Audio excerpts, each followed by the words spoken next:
Books for ever में खुशामदीद। Novel इश्क दी बाजी जिसकी राइटर है रेहान आफ्ताब, उसकी ये 30वीं एपिसोड है। तो आइए जल्दी से स्टार्ट करते हैं इस एपिसोड को बगैर किसी देर के।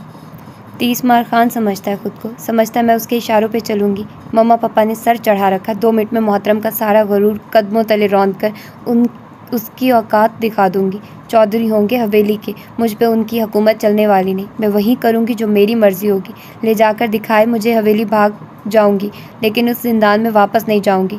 दम घुटता है वहाँ मेरा। फिर बकरियों की तरह औरत को खूंटे से बांध कर रखते हैं, हर बात के लिए इजाज़त, हर चीज़ पे पाबंदी।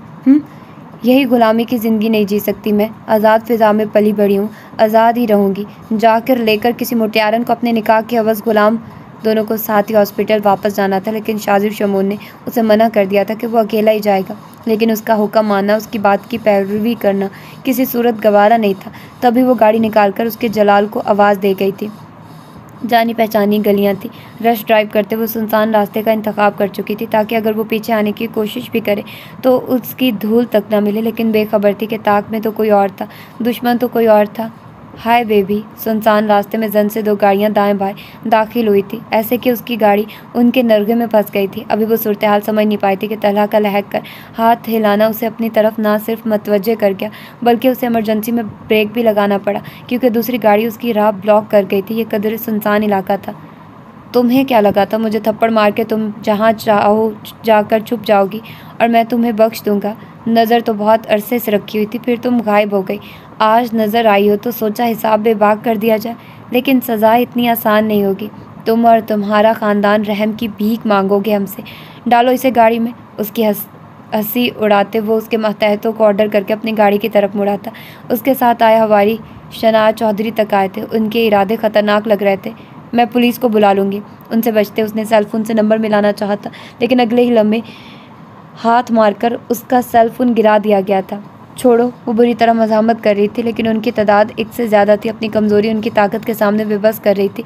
खौफनाक चेहरे वाले हवाइयों के नरगे में फंसी शोर करते हुए अल्लाह को याद कर रही थी। कहाँ ले जा रहे हो? छोड़ो। वो बुरी तरह मचल रही थी, लेकिन उसकी आवाज़ सुनने वाला कोई नहीं था। उसकी फड़फड़ाहट को इस्तज़ाई अंदाज से देखते तलहा गाड़ी में बैठ चुका था और उसके हवारी शनायों को ज़बरदस्ती गाड़ी में ठूस रहे थे। ये गाली ऐसे नहीं मानेगी, रुमाल सुंघाओ इसे। उसकी हदायत पे अमल दराम के लिए एक शख्स रुमाल लेकर करीब आया, लेकिन इससे पहले ही खामोश गोलियां चलने लगी थी। साइलेंसर लगी बंदूकों के मुंह खुल गए थे। उसे दबोचे करीब खड़ा शख्स जब ज़मीन में गिर के तड़पने लगा और ज़मीन उसके खून से रंगीन होने लगी, तो बदहवासी से उसने सामने देखा था शाजिर शमून जीप में सवार उसे सिमत आ रहा था और उसके पीछे मुश्ताक शूटर्स उसका साथ दे रहे थे। तलहा को संभलने में वक्त लगा था, लेकिन आने वाले पूरी तैयारी से आए थे। उसके संभलने से पहले ही आनन फानन उसके हवारियों की लाशें बिछ चुकी थी। अपना रिवॉल्वर निकालकर उसने कार्रवाई की कोशिश की ही थी जब शूटर्स ने उसकी गाड़ी का घेराव करके अपनी बंदूकों का रुख उसकी तरफ कर दिया। जदीद साइलेंसर टिप्सल के नरगे में खुद को देखकर तलहा का गला सूख गया था। शनाया चौधरी थर-थर कांप रही थी। ऐसा खूनी खेल उसने फिल्मों में ही देखा था, लेकिन आज आंखों के आगे जैसे फिल्म चल पड़ी थी। एक नज़र उसके उड़े उड़े हवासों पर डालकर शाजिर शमून तलहा तक आया था, जो ड्राइविंग सीट पे मैसूर हो चुका था। उस पर नज़र जमाए वो किसी को कॉल मिला गया था। समहान, कराची से एक ख़ास मेहमान हवेली भेज रहा हूँ। उस वक्त तक इसकी खातिर करना जब तक मैं हवेली लौट कर नहीं आ जाता। दवा इलाज करवाने की कोई ज़रूरत नहीं है। हाँ, बस दोनों टांगों में गोलियां लगी हैं। ख्याल बस इतना रखना कि मेरे आने तक ये ज़िंदा रहे। बाकी की डिटेल व्हाट्सएप कर रहा हूँ। फाड़ खाने वाले नज़रों से देखते वो फ़ोन पे हदायत दे रहा था। तलहा खौफज़दा नज़रों से अपनी टांगों को देख रहा था, जो सलामत थी, लेकिन इन झुकी नज़रों ने फिर टांगों में गोलियां पेवस्त होने का नज़ारा भी देखा। दर्द की शिद्दत से वो खुले मुँह से सर उठाकर शाजिर शमून को देखने लगा था। प्लानिंग करते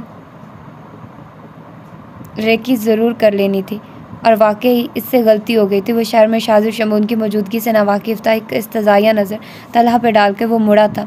शनाया चौधरी ने भी इस मंज़र को आंखें फाड़ के देखा था और मुंह से निकलती चीखों पे हाथ रख के बंद बांधा था। उसे बाजू से पकड़ कर गाड़ी की तरफ धकेलते उसने मुहाफ़िज़ को इशारा किया था, बीबी को हॉस्पिटल पहुँचा दो। बिना लानत मलामत किए वो उसे मंदिर से निकाल रहा था। आइए मैम। मुहाफ़िज़ हुक्म की तामील करने लगा।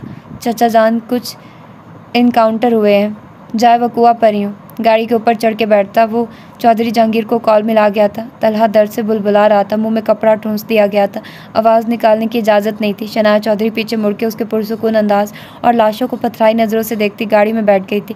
जाए वकुआ की डिटेल्स समान अफंदी को व्हाट्सएप करके सेलफोन को उंगलियों के बीच घुमाते वो इर्द गिर्द का जायज़ा कमाल सुकून से ले रहा था। कराची की टिकट कैंसिल करवा के फ्री ही हुआ था कि शाजू शमून की कॉल, हदायत और व्हाट्सएप पे मिलने वाली डिटेल्स ने उसे मुस्तैद कसा कर दिया। मुहाफ़िज़ों को अलर्ट रहने की ताकीद करते वो पहली फुर्सत में चौधरी अशमत के हुजरे में पहुंच गया था। उन्हें सारी मालूमात दी तो चौधरी असफंद और चौधरी फ़िरोज़ तक भी बात पहुंच गई। आने दो उस नासूर को, हमारी इज्जत पे हाथ डाला उसने। चौधरी फ़िरोज़ चिंघाड़ने लगे। बख्त भाई बीमार है, शाह वहाँ अकेला है, भाई जहांगीर का साथ ज़रूर है और मेरी उनसे कुछ देर कबल बात हो चुकी है। वो मामला संभालने की जिम्मेदारी ले चुके हैं, लेकिन मेरा ख्याल है हम में से किसी एक को कराची जाना चाहिए। चौधरी असफंद की बात पे चौधरी बख्त सोच अंदाज में सर हिलाने लगे। कह तो ठीक रहे हो, बख्त ने हमेशा के लिए हवेली लौट आने की बात कर दी है। वो आजकल में आ जाएगा, इसलिए हमने अपना और सम्मान का जाना कैंसिल करवाया। शाह भेज तो रहा है दुश्मन को हवेली, हम उसे इबरतनाक मौत देंगे। जहांगीर ने इंतजामात करवा दिए, कोई मुश्किल नहीं होगी। बख्त भले बीमार है, लेकिन हमें शाह और जहांगीर की मौजूदगी पे किसी किस्म की फ़िक्र नहीं है। इनमें सूरत हाल से निपटने की सलाहियत है। बाबा जान बिल्कुल ठीक कह रहे हैं, शाह है ना वहाँ, जहांगीर भी साथ है, बख्त की फैमिली पे कोई बुरी निगाह नहीं डाल सकता। चौधरी फ़िरोज़ ने तायद की तो चौधरी असफंद मुतमईन से हो गए। बस हमें हवेली में अलर्ट रहने की ज़रूरत है। मैंने सिक्योरिटी अलर्ट करवा दी है। गांव के हर रास्ते पर हमारे लोग भेस बदल के तैनात हैं। हथियार में कमी लगी थी, कुछ हथियार के ऑर्डर्स कर दिए, 1 घंटे तक डिलीवर हो जाएंगे हवेली की तरफ से। आप लोग बेफिक्र रहिए। एक पार्टी भी तरतीब दे दी है जो आधे रास्ते से तलहा को पिक कर लेगी। सबकी नज़रें बेसाख्ता समहान अफंदी पर उठी थी। वो मामलात ही डिस्कस कर रहे थे और उसने तैयारी भी कर ली थी। चौधरी असफंद के होंठों पर फखरिया मुस्कुराहट फैल गई थी। वाह भाई समहान, तुमने तो सारा जाल ही बिछा दिया है। दुश्मन इस तरफ आते 100 बार सोचेगा। बस अफसोस है तो इतना कि तलहा की एंट्री से हम बेखबर हैं। उसे सराहते चौधरी फ़िरोज़ आखिर में अफसोस का इजहार करने लगे।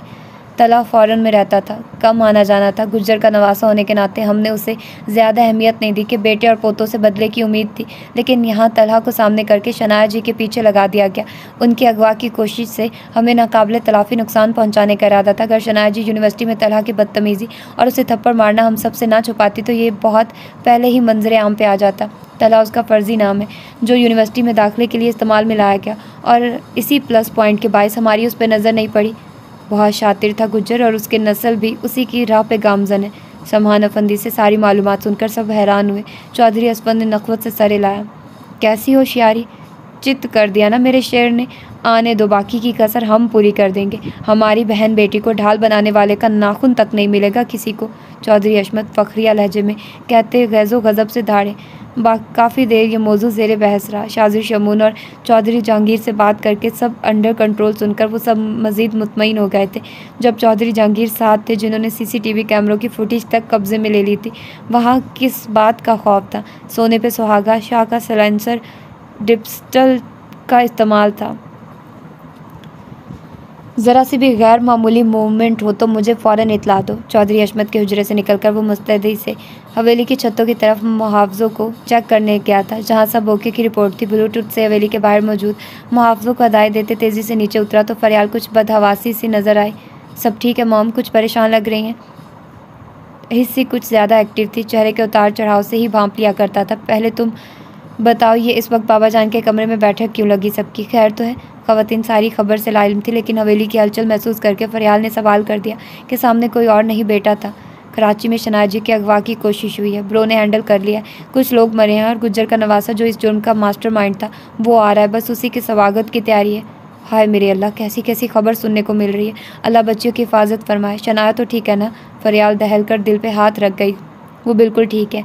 आप इस बात का जिक्र दी जान या ताई जान से करें तो ध्यान रखिएगा ये बात दिया चची या चचा जान तक ना पहुँचे। चचा जान की तबीयत ठीक नहीं है, उनकी सेहत पे असर पड़ेगा। चची जान भी ख्वामखा परेशान होंगी। यूँ भी वो सब जल्द हवेली आ रहे हैं हमेशा के लिए। मालूमात देते नासहाना अंदाज में समझाने लगा तो फरियाल तायदी अंदाज में सर हिलाने लगी। पता नहीं किसकी नज़र लग गई हवेली को। अल्लाह रहम करे हम सब पर, हमारी बच्चियों पर। अब कुछ परेशान थी, याद दिलाया। हाँ सर लेने निकली थी, तुमसे बातों में लग गई। इशाल को बहुत तेज़ बुखार हो रहा है, 2 घंटे पहले दवा दी थी, कमरे से नहीं निकली तो जाके देखा जल रही है बुखार से। उसी के लिए बर्फ़ लेने जा रही थी ताकि ठंडे पानी की पट्टियाँ रखूँ। लगता है अचानक मंगनी का सदमा ले लिया बच्ची ने, अपनी मर्ज़ी के बिना तिनका तक पसंद नहीं करती। बाबा जान ने निदा का बला उसके गले डाल दिया। अल्लाह करे जिस खामोशी से फ़ैसला कबूल किया है उसे बरकरार रखे। उसकी बेचैन तबीयत को जानकर फरियाल दुआ गो थी। हज़ारों मील की स्पीड से काम करने वाला सा महान अफंदी इशाल और उसकी तबीयत ख़राबी को सुनकर जैसे ठठक गया। वो सख्त जान था, तन्हाई में भले कमज़ोर पड़ता था लेकिन हजूम में उसे कोई पकड़ भी नहीं सकता था। लेकिन वो नाजुक थी। असाब जवाब दे गए थे तभी बिस्तर से लग गई थी। फरियाल बर्फ़ लेने चली गई थी और वो दीवार से लग गया था। सर, एक अजनबी गाड़ी नज़र आ रही है। जाने वो कब तक साकित रहता। आने वाली कॉल ने असाब मुंतशिर किया तो वह चौंका। पीछा करो उसका, रिपोर्ट करो मुझे। अजली जोन में आकर हदायत देते वो हवेली के खुफिया रास्तों की तरफ मुड़ गया था। अभी तलहा की रिहाइश के इंतजामात भी देखने थे। क्या हुआ, ले आई सामान? उसे उड़े उड़े हवासों के साथ खाली हाथ आते देखकर दिया ने हैरत से सवाल किया। जी, वो सामान तो गाड़ी में रह गया, मैं अभी लेकर आती हूँ। वो गड़बड़ा गई। सब ठीक है? शाह कहाँ है? उसके घबराए अंदाज पे दिया को तशवीश हुई। उन्हें कोई ज़रूरी काम पड़ गया था, मुझे मुहाफिज के साथ भेजा है। उसकी बात से ज़रा दिया मुतमईन नहीं हुई थी। उनकी नज़रों से बचने के लिए वो सामान लाने की नीयत से आगे बढ़ने लगी। मैं सामान ले आती हूँ। रहने दो, अब इसकी कोई ज़रूरत नहीं। तुम्हारे पापा ने हॉस्पिटल से डिस्चार्ज ले लिया है। हम घर चल रहे हैं और जल्दी हवेली जाएंगे। घर चल के अपनी पैकिंग कर लो। हवेली? क्यों? वो मुताज्जिब हुई। तुम्हारे पापा ने हमेशा के लिए हवेली में रहने का फ़ैसला कर लिया। दिया ने जैसे धमाका किया था। पहले वो जिस किस्म की सूरत हाल का सामना करके आई थी, इसके बाद ऐसी इतलाओं से पागल करने के लिए काफ़ी थी। मेरी और माहम की पढ़ाई? वो गुमसुम हुई। हवेली की दीगर लड़कियां भी पढ़ रही हैं। उसके एतराज़ पे दिया ने नागवारी से जवाब दिया। उसी असना में उनका सेलफोन बजने लगा था। चची जाना, आप तैयार रहिए, मैं बस 2 मिनट में आप लोगों को पिक करने आ रहा हूँ। बेटा, हम तैयार हैं। शनाया चौधरी बेयकीनी से उनकी बातें सुन रही थी। हवेली जाने के ख्याल से ही उसकी रूह फना हो रही थी। अनुषा रुखसत हो चुकी थी। मेहमान खाना खाकर जा चुके थे। ईशान जहाँ हर मामले में पेश था, मुनज़्ज़ा याहिया की आम के खौफ से किसी कदर खौफ ज़दा थी और उनका खौफ बेजा भी नहीं था। याहिया सरफराज को गली के कोने में देखकर उनका दम अटकने लगा था। उनकी गैर होती हालत देखकर ईशान जहाँ उन तक आया था और याहिया सरफराज भी जैसे तसल्ली करने आया था कि आया मुनज़्ज़ा ने भबकी ही तो नहीं दी। लेकिन ईशान जहाँ की सूरत देखकर वापस पलट गया। चाहता तो जाकर तमाशा कर सकता था, लेकिन इसके बाद ये तमाशा उसे कितना महंगा पड़ने वाला था वो बाखूबी वाकिफ़ था। उसकी शक्ल गुम हुई तो मुनज़्ज़ा का ध्यान फिर से लोगों की तरफ हुआ। वह जल्द से जल्द अनुषा को रुखसत करना चाह रही थी ताकि धड़के से निजात मिले। ईशान जहाँ की मौजूदगी पे मावरा याहिया किसी कदर खाइफ सी फेर रही थी। उसके सजे सवरे रूप को वो जिस तरह देख रहा था, ये देख कर उसका फशारे खून ही बुलंद हो रहा था। अनुषा की जुदाई पे दिल बोझल था तो उसकी नज़रें जिच कर रही थी। ईशान जहाँ की मौजूदगी को साइमा ने मायनी खेजी से देखते मियाँ को ठहोका दिया था। मुनज़्ज़ा ने अजीज़ का बेटा कहकर मुतारुफ़ करवाया था। रातों रात ऐसा कौन सा अजीज़ पैदा हो गया जिससे हम वाकिफ़ नहीं? मुझे तो मुनज़्ज़ा आपा ठीक औरत नहीं लगती, साइमा शाहिद से कह रही थी और मुनज़्ज़ा सब सुन के भी अनसुनी कर गई। ऐसे जुमले सुनते सारी उम्र कटी थी। अब तो कोई ना भी कहता तो उन्हें हैरत होती थी। इजाज़त दे आंटी, चलता हूँ। वो पलंग पर बैठकर सैंडल के स्ट्रिप खोल रही थी जब ईशान जहाँ टेंट उठवाने की जिम्मेदारी से फारिग होकर उन तक आया। तुमने खाना खाया बेटा? मुनज़्ज़ा को ध्यान आया। घर जाकर खा लूँगा, आप परेशान ना हो। ऐसे कैसे? हमने भी नहीं खाया, साथ मिल के खा लेंगे। जाओ मावरा, खाना निकाल लाओ हम सब के लिए। काटो तो बदल में लहू नहीं वाला मामला था। वो शशदर से मुनज़्ज़ा के अहकामात सुन रही थी। मेरे लिए इन्हें जहमत ना दे आंटी, थकी हुई हैं। उसका हमदर्द बन के कहना मावरा को एक आंख नहीं पाया था। आंटी, ये अनुषा को दे दीजिएगा ताकि वो अपनी मर्ज़ी से कुछ ले ले। मैं कुछ लेकर नहीं आया था। ब्लैंक चेक देखकर मुनज़्ज़ा शशो पंज में पड़ गई। उसकी नज़रों के सामने से हटने की कोशिश में जाने के लिए खड़ी होने वाली मावरा भी रुक सी गई थी। हम गरीबों के बुलावे पर तुम आ गए, यही बहुत है बेटा, ये तकल्लुफ़ रहने दो। मुनज़्ज़ा इनकारी थी। अरे, तोहफ़ा तो देने वाला तय करता है, आप क्यों इनकार करके बच्चे का दिल दुखा रही हैं आपा? साइमा भी आ निकली थी ताकि देख के बकाया जात घर ला सके, लेकिन यहाँ का मंजर देखकर उनकी आंखें खुली की खुली रह गई। उन्होंने झट हाथ बढ़ाकर चेक पकड़ा और ब्लैंक चेक देखकर आंखें फटी की फटी रह गई। उनकी आमद पे मुनज़्ज़ा ने भी बात को तोल देना मुनासिब ख्याल न किया और चेक खामोशी से तकिए के नीचे दबा दिया। खाना खा लो साइमा हमारे साथ। मौजू एक गुफ्तगू बदल के मुनज़्ज़ा ने उनका ध्यान बटाया। आई तो मैं बिरयानी लेने ही थी आपा। मेरा छोटा घर आते ही पूछने लगा कि मुनज़्ज़ा खाला ने बिरयानी नहीं भेजी। आप में कहाँ इतना दम होगा कि सबका दरवाज़ा बजा के बिरयानी बांटें, इसलिए खुद ही चली आई। ना मुनज़्ज़ा ने आला पैमाने पर दावत की थी, ना इंतज़ामात सैकड़ों लोगों की थी, लेकिन अल्लाह ने इज़्ज़त रख ली थी। साइमा के तकाज़े पर मुनज़्ज़ा ने मावरा को इशारा किया था कि वो साइमा के लिए भी खाना निकाल दे। हाँ बेटा, कहाँ रहते हो? शक्ल से तो किसी अमीर घर की औलाद लगते हो। शादी हो गई तुम्हारी? किचन की तरफ जाते साइमा के इश्तियाक से किए सवाल उसकी समाज से टकराए थे। जाने वो क्या जवाब दे रहा था। मावरा को ज़रा बराबर दिलचस्पी नहीं थी। कहाँ किसी से मोहब्बत निभाने वाला हूँ मैं, बदलिहाज भी बिल्कुल ज़माने वाला हूँ। अब कैसी तबीयत है इशाल की? हर मुहाज पे नबर्द आजमाइश की मदहोशी एक झलक के लिए उसके दर तक ले ही आई थी। फरियाल ठंडे पानी की पट्टियाँ रख रख कर बेहाल हो चुकी थी और अब निदा ये अमल अंजाम दे रही थी। उसकी दस्तक पे निदा ने सर उठाकर देखा था और उसे देखकर दोबारा से अपने काम में मसरूफ़ हो गई।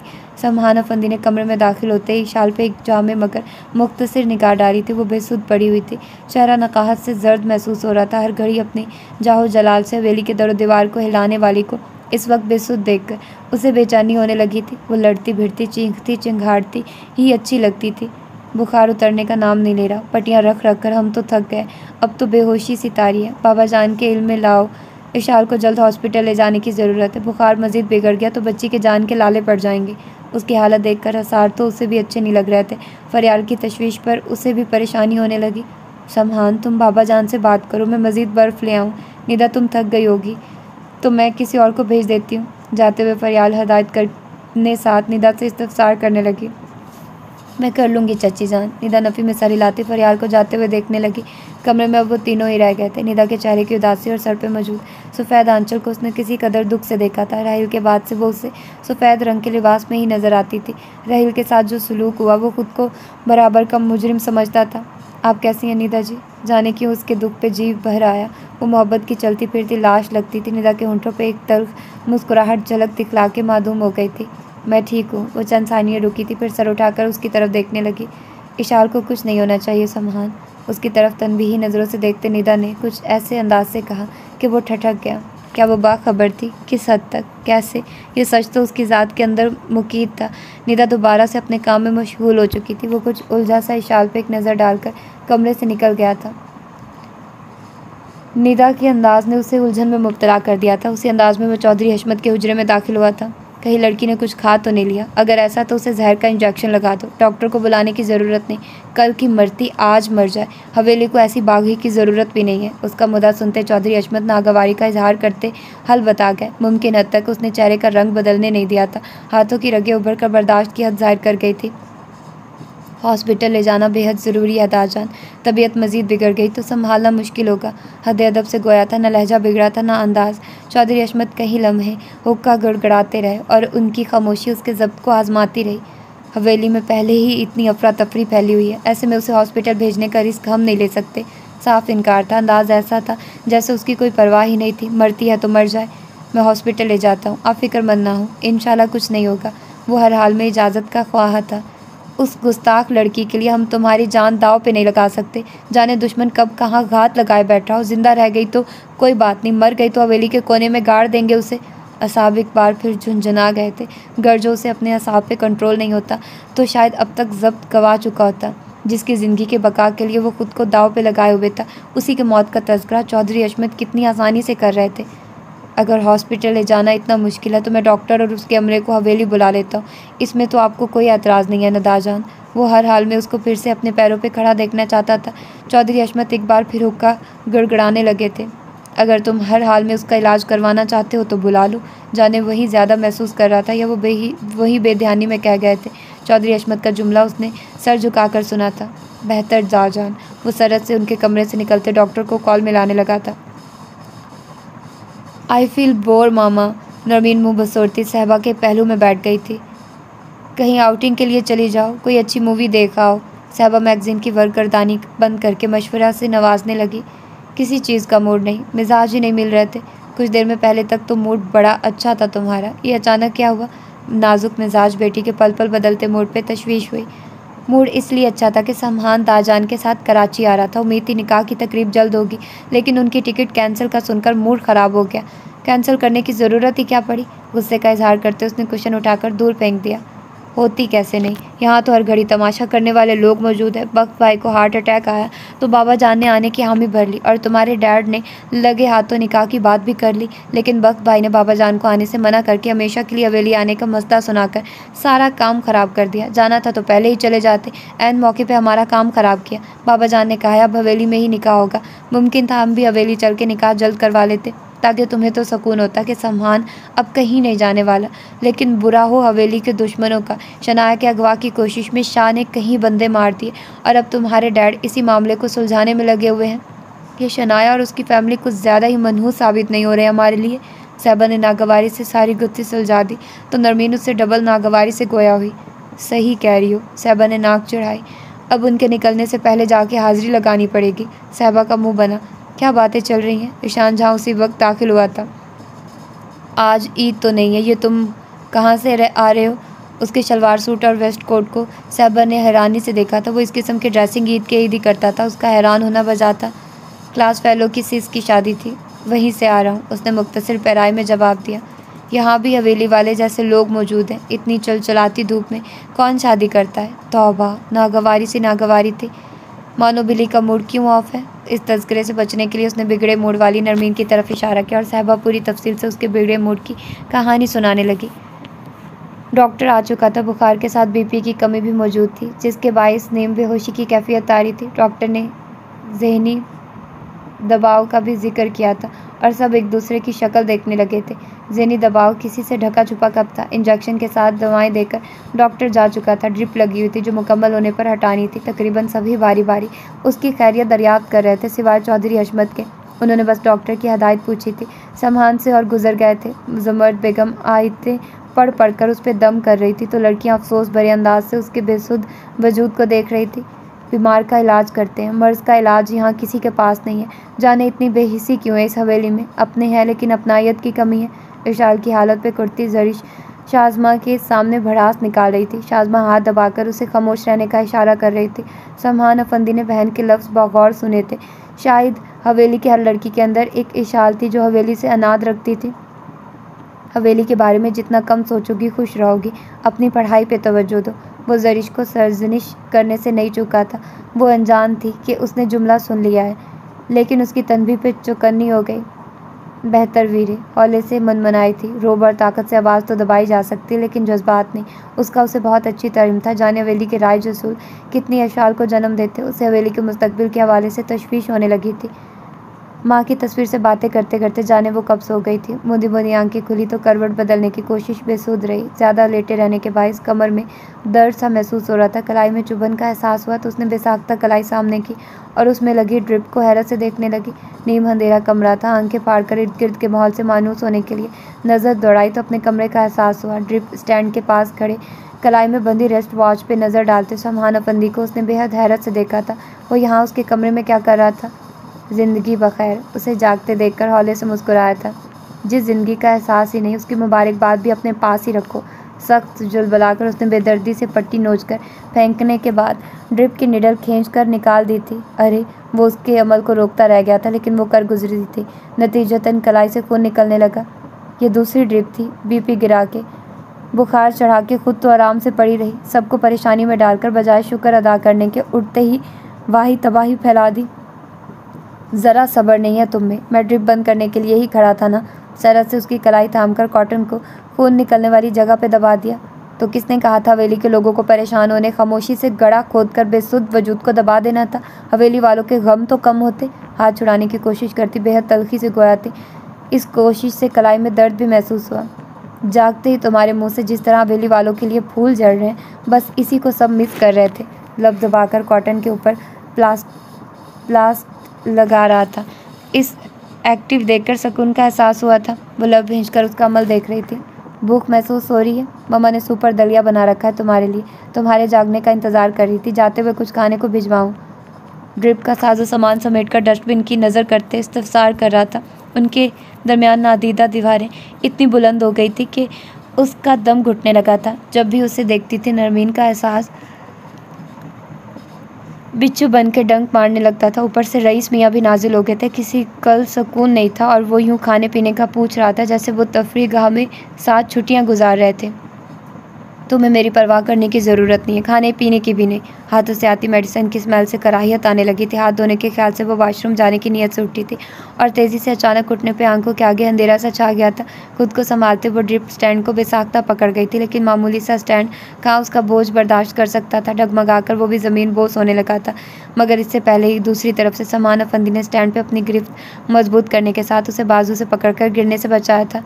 जाओ यहाँ से तुम, मुझे तुम्हारे सहारे की भी ज़रूरत नहीं है। हवास काबू में आया तो वो बदक कर झटके से बाजू छुड़ा गए।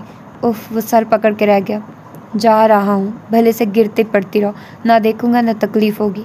तकलीफ़ का एहसास करने के लिए देखने की ज़रूरत नहीं पड़ती, बिना देखे भी महसूस हो जाती है, लेकिन अफसोस तुम में ये हिस्स सिरे से मौजूद ही नहीं। उसकी आंखों में आंखें डाले वो कड़वे लहजे में कहकर वार्डरोब की तरफ बढ़ गई थी। गालबंद फ्रेश होने का मूड था, कपड़े लेकर उसे नज़रअंदाज करती अपने पीछे वो ज़ोर से वॉशरूम का दरवाज़ा बंद कर गई थी। हिस्स वॉशरूम के बंद दरवाजे को देखते वो तल्खी से मुस्कुराया था।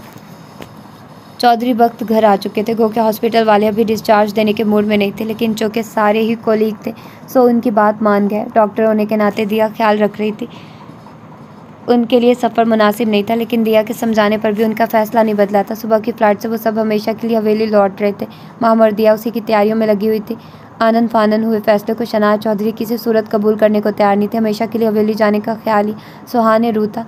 उसी से बचने के लिए वो जाने क्या कुछ कर रही थी कि शाजिर शमून खुद ही तंग आकर तीन बोल बोल कर उस पे लानत भेज दे, लेकिन सब उल्टा ही हो रहा था। तलहा से मंसूब झूठी कहानी घड़ी तो उसका भी हशर नशर हो गया। शाजिर शमून ने इंसानी ज़िंदगी को जिस तरह खून में नहला दिया था, उसे देखकर उससे अदावत मज़ीद बढ़ गई थी, क्योंकि उसने उसी की खातिर किया था। अगर जो वो वक्त पे ना आता तो जाने तलहा एक थप्पड़ का बदला लेने के लिए किस हद तक गिर जाता।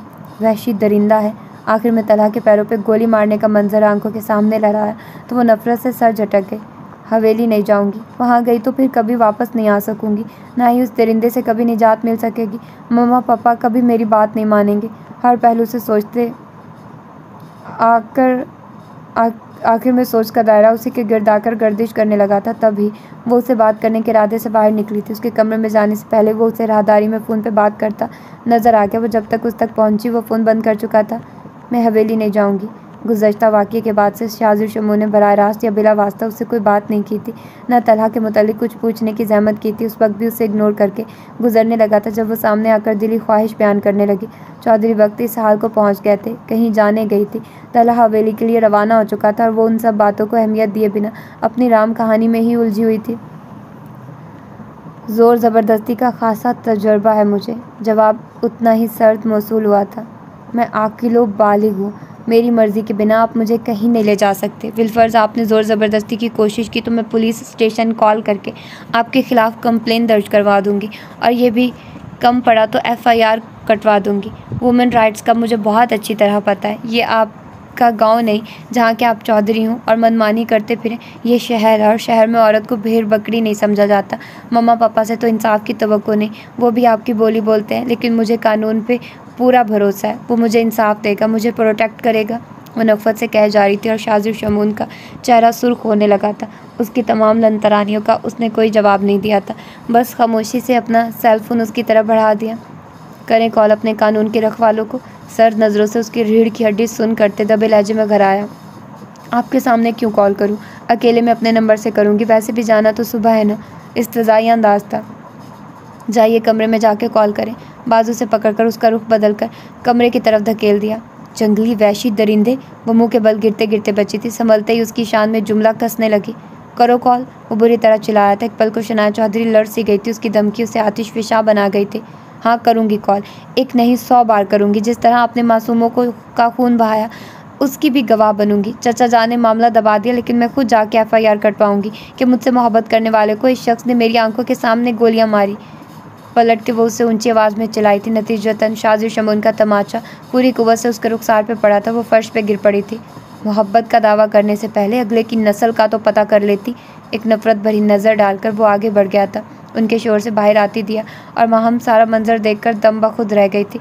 धूल चाटती शनाया चौधरी रुखसार पे हाथ रख के शशदर बैठी रह गई थी।